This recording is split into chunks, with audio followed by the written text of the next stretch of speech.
Bonjour à tous, bienvenue et merci d'honorer ce rendez-vous.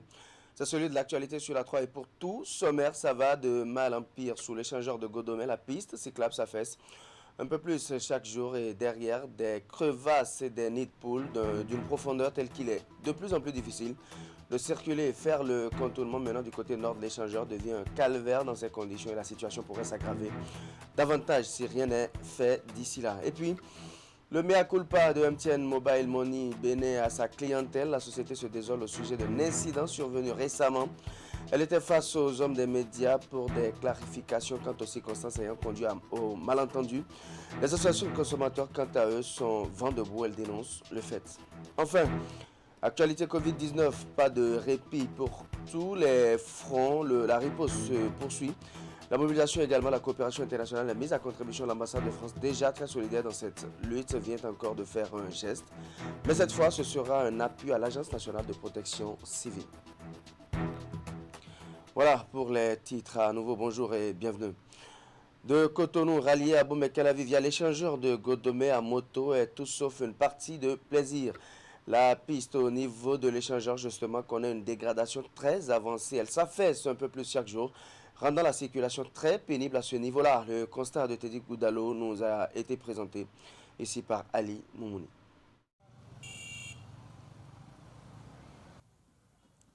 C'est la croix et la bannière pour les usagers de cette piste cyclable de l'échangeur de Godomé dans la commune d'Abomey-Calavi. Il a fallu l'implantation de ce bois pour attirer l'attention des conducteurs sur le danger. Des trous de pas et d'autres empêchent à cet effet la libre circulation. Ça nous donne beaucoup de panne parce que la voie n'est pas bien l'état de ce que nous voulons faire. On passait, par exemple, je vais charger même des bagages maintenant. Pour passer ici, j'ai des soucis de passer. Vous voyez, bon, il y a actuellement, on passe, ça fait comme ça va le haut, ça va le bas, mais c'est pas bon. Le tronçon est impraticable et ne cesse de causer des dommages aux automobilistes. Parfois, ce sont les piétons, les conducteurs de taxi-moto et leurs clients qui en paient les frais. Il y a des accidents qui se passent ici. Des accidents pas possibles. Ça a l'air banal, mais bon. Ce que ça crée comme accident, c'est trop. Moi, j'ai eu le temps de vivre ça. Une fois, deux fois, il y a eu des accidents qui sont par là, mais bon. On espère quand même que ça soit réglé. Nos clients en souffrent. Même nos conducteurs, après une journée de travail, nous sentons des courbatures.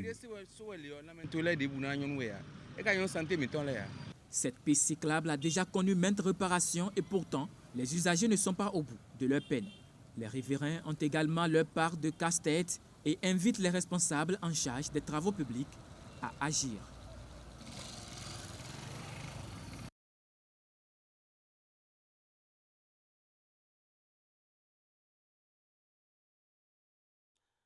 La douane béninoise veille au grain grâce notamment à l'efficacité de ses services d'intervention rapide.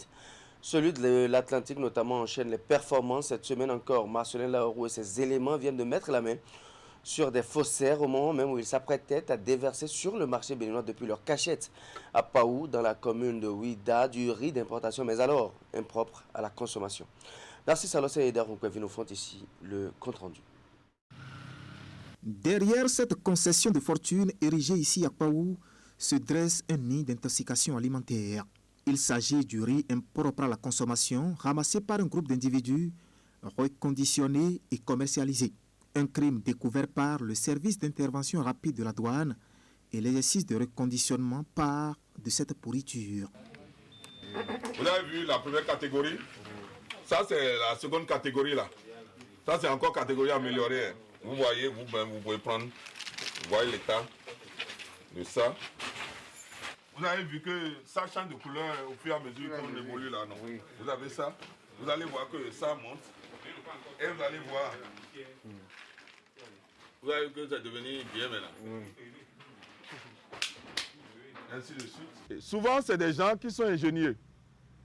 Vous voyez, quand ils finissent, ils achètent les sacs des sociétés qui sont agréées pour vendre les riz. Vous avez constaté les produits, c'est-à-dire le corps de délit. On finit, nous avons nos collègues de la police vulgaire, les autres, qui vont prendre le relais. Nous travaillons en synergie. Les faits sont là. Ce que nous on sait pour le moment, selon ses déclarations, pour lui, c'est qu'il a acheté réglementairement les sacs de riz, qu'il a mis dans un magasin et que c'est par rapport au stockage qu'il y a eu problème de séchage et qu'il a dû ouvrir les sacs pour recycler et revendre maintenant. La cargaison, près de 150 sacs de riz, a été arraisonnée avec l'arrestation de 2 individus, la vingtaine révolue et béninois de nationalité. Leur parcours s'est arrêté ce mercredi 5 août 2020 grâce à la vigilance du commandant Massonnet Laourou et ses éléments. La douane, au-delà du fait que nous sommes là pour mobiliser les ressources au profit de l'État, toute marchandise qui fait objet d'échange et qui peut porter atteinte à la sécurité, à la santé et autres là, nous sommes amenés à faire la répression contre, à constater les faits et à les mettre à la disposition des structures compétentes pour le faire. Pour cette descente, le service d'intervention rapide de la douane en charge des départements de l'Atlantique et du littoral s'est fait accompagner par des agents du ministère du Cadre de vie et Développement durable dont les techniciens ont procédé à des prélèvements du produit. On va amener le prélèvement au laboratoire pour s'assurer effectivement que les produits sont des produits avariés. Une fois qu'on s'est assuré que le produit est avarié, le laboratoire propose un mode de destruction. À base de ce mode de destruction, nous nous rendons compte au procureur de la République qui prend une ordonnance de destruction. Des fois, on apprend que par intoxication alimentaire, tout un village, les populations sont décédées. Ce sont ces poisons que nous achetons qui sont à la base de ces faits. Nous devons faire très attention à ce que nous achetons. Ce n'est pas parce qu'on dit que c'est moins cher là-bas, c'est moins cher que vous pensez que le gars vous rend service. Lui va à moins cher puisqu'il n'a pas acheté. Ou bien s'il a acheté, c'est à vil prix, il fait déjà son bénéfice. Donc, là où on dit c'est moins cher ici, surtout quand on dit c'est en promotion, faites très attention. Des propos qui ont valeur d'avertissement aux passionnés des produits bon marché. Mais déjà, ce service des douanes béninoises peut se féliciter de cette nouvelle opération réussie et qui évite sans doute d'autres cas d'intoxication alimentaire. Quant aux présumés auteurs de ce trafic, ils connaîtront leur sort à l'issue d'une procédure judiciaire déjà enclenchée. Ce n'est pas de la promotion à MTN Mobile Money, bien au contraire, de l'argent qui se volatilise comme par enchantement des comptes de plusieurs abonnés. C'est une situation qui interpelle les associations de consommateurs et elles ne se sont pas privées. L'association La Voix des consommateurs est montée au créneau dans l'après-midi du jeudi pour dénoncer l'opérateur et lui enjoindre de rembourser les sommes prélevées. Voici le compte rendu. L'association béninoise La Voix des consommateurs crie au scandale face au prélèvement fait par l'opérateur GSM MTN sur les comptes Mobile Money de certains abonnés. L'opérateur aurait envoyé des gains à des personnes qui n'en étaient pas concernées. Et face à la presse le jeudi 6 août, l'association dénonce la situation suite aux plaintes des abonnés du réseau. Lorsque on vous confie un bien ou de l'argent, c'est parce qu'on vous fait confiance. Et donc l'intégrité des fonds doit être préservée lorsque j'ai besoin de mon compte. Dès que vous opérez sur mon compte, alors que pour avoir accès à mon compte, il faut utiliser mon code secret, c'est un abus de confiance. L'association des consommateurs dit avoir interpellé l'opérateur.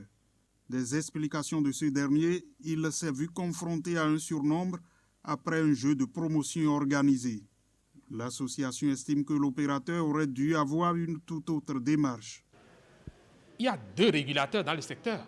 La Banque centrale des États de l'Afrique de l'Ouest, qui gère les ressources financières, et l'ARCEP Bénin, qui gère tout ce qui est numérique. Donc, vous devez présenter le dysfonctionnement observé auprès de ces 2 régulateurs. Vous devez informer les consommateurs concernés par ce trop perçu, s'il y en a eu réellement. Et à partir de ce moment, c'est seulement les 2 régulateurs qui sont habilités à définir le mécanisme de récupération des fonds. La Voix des consommateurs fait injonction à MTN de procéder sans délai à la restitution des sommes prélevées chez les abonnés. Nous exigeons de l'opérateur MTN Mobile Money de restituer intégralement et sans délai tout ce qui a été prélevé sur le compte des consommateurs. Elle prévient que si l'opérateur ne s'exécute pas, elle n'arrêtera pas sa campagne de dénonciation. Elle entend alors passer tous les jours par les médias classiques et les réseaux sociaux pour dénoncer davantage la situation. Voilà, et la réaction de l'opérateur face au tollé suscité par ce qui, pour lui, n'est rien d'autre qu'un malentendu. MTN Mobile Money Bénin SA présente tout de même à sa clientèle ses sincères excuses compte tenu de cet incident. Ils se sont expliqués face aux hommes des médias au sujet des conditions de surveillance de ce malheureux épisode. Précision avec le directeur vente et distribution de MTN Mobile Money Bénin. Il est au micro de Clément Achadi. Le 17 juin, nous avons lancé une offre à l'endroit d'une partie de nos abonnés MTN Mobile Money qui étaient inactifs sur notre réseau, c'est-à-dire qui n'avaient pas fait des transactions depuis au moins le mois de mai. L'intention, c'était de leur offrir 500 francs CFA lorsqu'ils font leur premier dépôt du mois, dans l'optique de les amener à redevenir actifs, à revenir à nouveau pour utiliser les services de MTN Mobile Money. Donc, initialement, cette offre était prévue pour 1000 personnes, ce qui devait nous coûter 500 000 francs CFA. Lors de l'implémentation de l'offre, il y a eu un incident qui a fait qu'au lieu de 1000 personnes, il y a plus de 600 000 personnes qui ont bénéficié de cette offre. Il y a eu 607 330 personnes qui ont bénéficié de cette offre, ce qui fait donc qu'au lieu de 500 000 francs CFA, cette offre nous a coûté 512 796 500 francs CFA. Dans cette situation, donc, pour recouvrer l'argent qui a été octroyé de manière inattendue à nos abonnés, nous avons donc procédé à une opération de réajustement des fonds que les personnes qui ne devraient pas bénéficier de cette offre ont reçu. Ce que nous avons fait, c'est que nous avons envoyé à chaque fois après les débits des messages à ces personnes-là. Et dans ces messages, nous précisons les transactions, les dépôts, les montants des dépôts qu'ils ont effectués, les dates de ces dépôts-là et les bonus qu'ils ont pris donc, à l'issue de ces différents dépôts-là. Ensuite, nous avons mis en place un certain nombre de mécanismes pour que, de manière transparente, pour que ces abonnés-là puissent avoir plusieurs options pour avoir des réponses à leurs questions. Et nous avons donc mis en branle tous nos canaux de contact avec ces clients-là. Donc, c'est ce qui s'est passé. Et donc, il ne s'agit pas d'argent qu'on a pris sur les comptes de nos très chers abonnés MTN Mobile Money de façon indue, mais il s'agit, tel que je l'ai expliqué à l'entame, de montants qu'ils ont reçus par erreur et donc ce sont ces montants-là que nous avons décidé de récupérer. Je voudrais pour finir, au nom du directeur général de MTN Mobile Money, présenter nos sincères excuses à nos très chers abonnés pour les désagréments qu'ils ont pu avoir et les rassurer, tel que je l'ai dit à l'entame aussi, que notre objectif, c'est n'est pas de leur faire de la peine, mais c'est plutôt de travailler tous les jours à leur offrir des services qui leur rendent la vie facile, et c'est ce que nous allons continuer par faire. Voilà, et puis changement de registre maintenant. La revue annuelle du secteur agricole au titre de l'année 2019 a démarré jeudi. Au ministère de l'Agriculture, de l'Élevage et de la Pêche sont présents à la rencontre les acteurs du secteur agricole, ceux de la société civile, les partenaires techniques et financiers et les cadres du ministère et une cinquantaine de participants en ligne. La cérémonie d'ouverture a été présidée par le directeur de cabinet du ministre de l'Agriculture, de l'Élevage et de la Pêche, Ali Moumouni, Rachidi Soubero. L'exercice est une tradition du ministère de l'Agriculture, de l'Élevage et de la Pêche qui chaque année fait le point de ses performances. La rencontre actuelle est une séance entre les acteurs du secteur agricole pour faire la revue annuelle de leurs activités au titre de l'année 2019. Le rapport présenté indique un accroissement de la production vivrière à l'exception des cultures maraîchères. En effet, on note que la production céréalière est passée de 2 109 384 tonnes en 2018 à 2 177 tonnes 800 en 2019. La production de racines et tubercules a connu un accroissement de 2,8%. La production des légumineuses est passée de 502 564 tonnes en 2018 à plus de 580 000 tonnes en 2019. La production maraîchère a connu une légère baisse, malheureusement, de 1,5%. Quant aux cultures industrielles, les résultats globaux obtenus sont les suivants. La production cotonnière a atteint le niveau de plus de 700 000 tonnes. La production de l'anacarde est passée de 115 690 tonnes à 130 276 tonnes. Par rapport à l'ananas, on a noté une légère régression. Des prouesses sont également réalisées dans le secteur de la production animale. En gros, le secteur agricole a connu un progrès remarquable au cours de l'année 2019. Une contribution à la croissance économique nationale estimée à 1,47%. Toutefois, il y a des défis à relever, raison pour laquelle les acteurs sont appelés au cours de cette rencontre à réfléchir sur plusieurs autres questions d'ordre stratégique qui permettront la résilience du secteur agricole béninois face aux crises actuelles. Bien que la revue sectorielle nous rassemble aujourd'hui autour de la gestion 2019, il ne nous sera pas possible d'ignorer la crise qui frappe le Bénin aujourd'hui. Plus encore, nous devrons davantage capitaliser sur les efforts et les acquis des dernières années, en particulier ceux de 2019, pour répondre avec efficacité aux nouveaux défis du secteur agricole. Consciente de l'ampleur de cette crise qui touche durement l'ensemble des exploitations agricoles du Bénin, la PINOPA, tout en développant des actions de sensibilisation à l'endroit des producteurs pour la limitation de la propagation de cette maladie, s'est engagée dans un dialogue avec l'État béninois afin que des mesures d'accompagnement et de facilitation financière soient accordées aux acteurs du monde agricole. Au cours des 48 heures que va durer la revue du secteur agricole, des communications seront données aux participants sur 3 différents thèmes suivis de débats. Faut-il le préciser, une évaluation du niveau de mise en œuvre des recommandations de la revue sectorielle au titre de l'année 2018 est faite à l'ouverture des travaux. Un nouveau rapport sur l'état du milieu marin au Bénin vient d'être élaboré, conduit par le ministère du Cadre de vie et du Développement durable. Ce rapport est un outil qui facilitera les dispositions pratiques pour la protection de l'écosystème marin du Bénin. Après son élaboration, suivra sa validation. Et c'était au cours d'un atelier dont le compte-rendu nous est présenté ici par Ali Moumouni et Rachidi Soubé. Après 2007, le Bénin dispose aujourd'hui d'un nouveau rapport sur l'état de son milieu marin. Cette initiative entamée par le gouvernement depuis 2018 est l'expression de sa volonté à protéger et valoriser les côtes béninoises. Comme vous le savez, les côtes béninoises font face à de multiples menaces. Occupation anarchique, pollution par les déchets plastiques et industriels, érosion côtière. Cette situation entraîne la dégradation des écosystèmes marins et côtiers, la réduction des services écosystémiques et du stock halieutique. Le rapport élaboré par des experts sous la supervision de la Direction générale de l'environnement et du climat est le fruit du projet de gestion intégrée dont a bénéficié le Bénin sur la Convention d'Abidjan.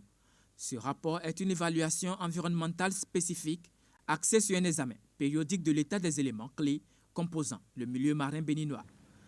Conformément à cet objectif, 2 IEB sont identifiés dans le sud du Bénin. Il s'agit de Donatin, Togbendaro, Bouches-du-Roi. Et nous sommes très engagés dans le processus de création des aires marines protégées et de la planification spatiale et marine. Nous avons aussi évalué dans la même veine l'environnement marin et élaboré le rapport. À cette étape, le rapport sera amendé et validé au cours des 2 jours des travaux entre les différents acteurs réunis pour la circonstance. Lequel rapport est assorti de recommandations qui aideront les autorités dans les mesures à prendre pour la protection de l'écosystème marin. L'évaluation du milieu marin contribuera à la gestion durable des écosystèmes marins et côtiers. Qu'il vous souvienne que le Bénin s'est résolument engagé à mettre en œuvre les objectifs du développement durable, dont l'ODD 14 relative à la préservation des écosystèmes marins et côtiers d'ici 2030. De ce fait, Le Bénin, à travers un processus de priorisation des ODD et d'une évaluation des capacités nationales, a retenu des cibles dont la cible 14.1 d'ici 2025, prévenir et réduire nettement la pollution marine de tout type de pollution, en particulier celle résultant des activités terrestres, y compris les déchets en mer et la pollution par les nutriments, et l'ODD 14.2 d'ici 2020. À l'heure actuelle, le Bénin a déjà adopté plusieurs lois pour protéger les écosystèmes marins et côtiers. Et au nombre des actions posées, il y a également la sécurisation et le nettoyage permanent des plages, ainsi que la protection et la valorisation de la côte. La lutte contre la pandémie du coronavirus se poursuit. Cette fois-ci, c'est l'Agence nationale de protection civile qui a reçu jeudi dernier de l'appui de l'ambassade de France à travers la coopération française. On fait le point avec Assion Mokaï. L'ambassade de France au Bénin offre un lot de matériel de prévention contre la COVID-19 à l'Agence nationale de protection civile. Ce lot réceptionné par l'agence le jeudi 6 août comprend du savon liquide conditionné, du gel hydroalcoolique, des masques chirurgicaux et artisanaux, de 4 pulvérisateurs, de l'alcool 90 degrés. Un geste pour soutenir et appuyer l'agence. C'est dans ce cadre que la France a décidé de remettre ces matériels à l'ANPC. L'état d'esprit qui prédomine dans cette remise de dons, au travers de ce geste, c'est la confraternité entre nos deux pays et le souci de rechercher l'utilité immédiate, concrète. Une telle démarche est d'ailleurs conforme à la spécificité de la coopération menée par la France au Bénin, une coopération spécifique donc. Le lot de matériel de prévention et de lutte contre la pandémie est évalué à 12,5 millions de francs CFA. Il permettra à l'agence d'être plus active encore dans la protection civile. L'agence puis le ministère de l'Intérieur et de la Sécurité publique soulignent l'importance de l'appui. Avec l'appui de la coopération française, nous allons ensemble poser un acte remarquable, un acte de générosité, un acte de solidarité qui va certainement, de façon significative, renforcer la résilience de tous les bénéficiaires, qu'ils soient directs ou indirects, face à la pandémie de la COVID-19. Ce don permettra sans doute de renforcer la capacité de résilience de nos communautés et de limiter les impacts de cette pandémie. Cette initiative de l'ambassade de France entre dans le cadre de réduction des risques de catastrophe porté par l'Agence nationale de protection civile. Depuis le début de la crise, l'ambassade de la France ne cesse d'accompagner le Bénin à travers divers appuis et assistances. Objectif, réduire l'impact de la catastrophe sur le développement du pays.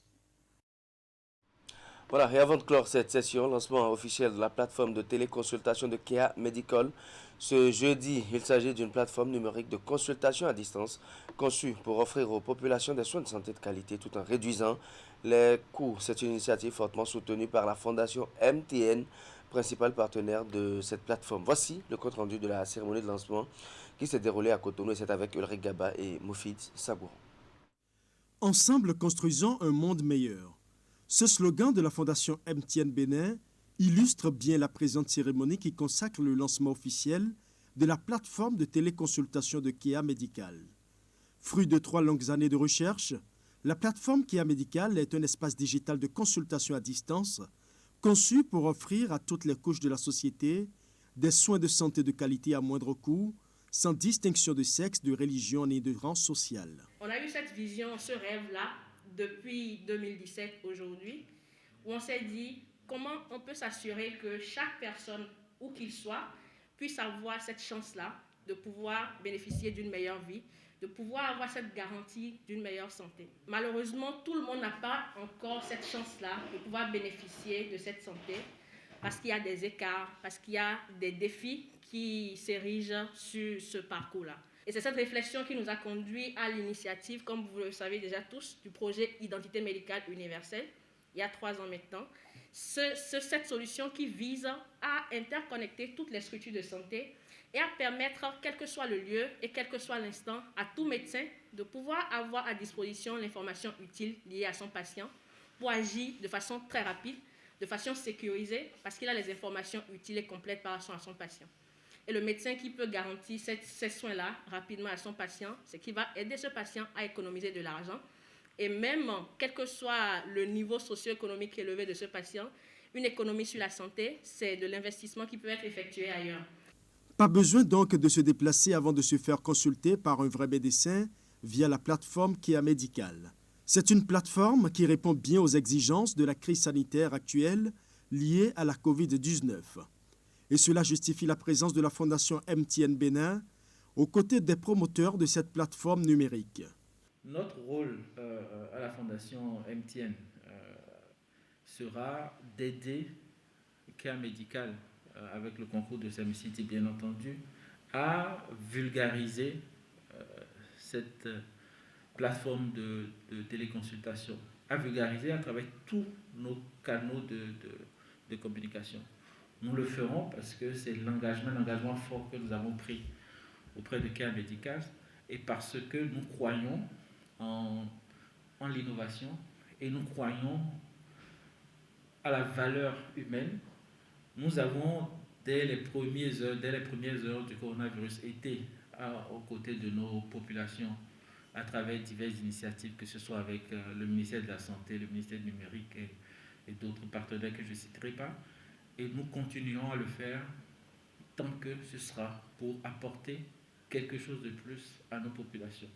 Sur place, les invités ont eu droit à une présentation détaillée de la plateforme.